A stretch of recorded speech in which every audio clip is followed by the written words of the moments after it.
Alright, for the next video, I'm just going to do an update on some stuff. And you're going to look at my big trash pile. We got 2 more trucks that are going to be featured on the channel. And my mad assistant right there, who you've seen in with a bad hairdo, and you've seen him on a few of my other videos on the Ford, on Project Resurrection. But that truck's nickname is Old Floyd. And we are actually going to start doing some videos on that. And then this one, my brother has dubbed Frankentruck. We'll be getting to those in a minute. But what we're going to do is I'm actually going to be filming my very first repair video on Old and Gray. I haven't gotten any on Project Resurrection yet. We'll be getting to those. So, but what I'm actually going to be doing, we're going to go get some real cameras instead of using our cell phones. And now feature today's products. So what we're going to be doing today, or not today, but within the next few days, is we're going to be doing a rear end brake job on Old and Gray. Here I got some new shoes for both sides, a complete hardware kit which comes with star wheels for the adjusters, new springs, hold downs, everything I need to rebuild the actual working mechanisms of the brakes, all in one kit. Actually, 2 wheel cylinders. I have this one and another one. 2 wheel cylinders. I got 1 wheel cylinder that is leaking. Wheel sills for the hubs, because I got to take the hubs off. Hub socket. It is a 6-pinion. This is what you use on the corporate 14-bolt full floaters, because they did have 2 of those. They did have a semi-float version too. Obviously need a bottle of brake fluid. My axle flange seals, 2 of them. And then a bottle of brake grease. I'll be demonstrating, because there are some videos on there of people doing brake jobs on these full float corporate 14s. And they're very informative, but I want to try to make one that's better, to be honest.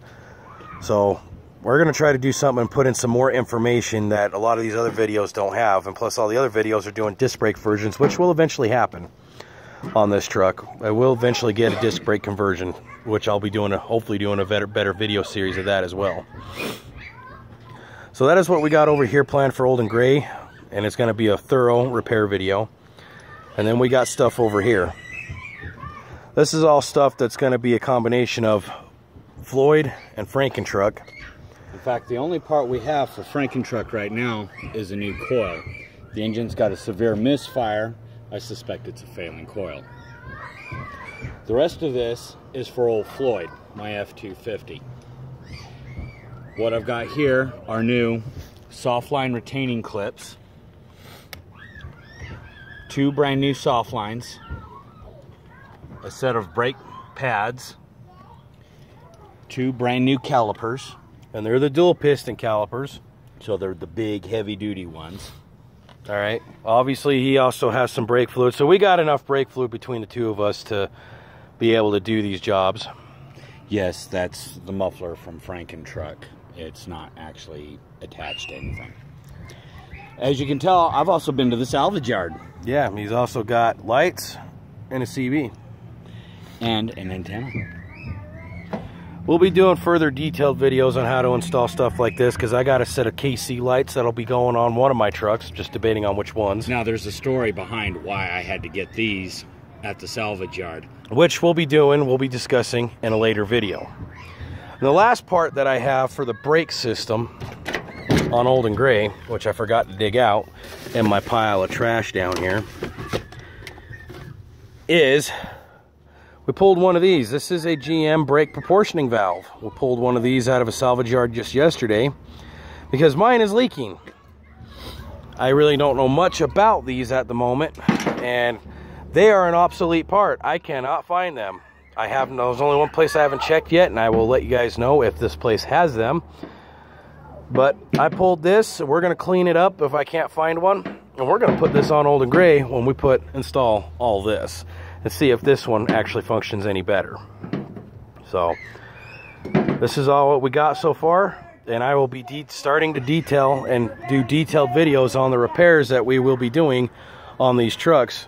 Really get things going and be very informative, because as thought out as a lot of the videos on a lot of the repairs that I see doing, there's still a lot of information not being out there, and a lot of people have questions. So what I want to gear my videos towards is being able to actually answer those questions before they're even asked, and detail as much of these repairs as possible, detailing a lot of the products that we use, because we're also doing product reviews as well. If you can't tell by the brand names we're using, that's who I work for. If you guys, those of you smart enough to understand that BrakeBest is an O'Reilly's brand, we have an O'Reilly's brand brake fluid bottles over both of here. All right, so that's who I work for. If you guys haven't figured it out yet, that's who I work for. So this is the stuff we're going to be testing, because that's where I get my discount at. There are personal vehicles, and no, they're not for sale, so don't even ask. And that's all we have for you today. So the next video will be some repair videos, actually us repairing or disassembling or doing something in these videos other than just talking about it, unlike my other videos. So we'll see you then.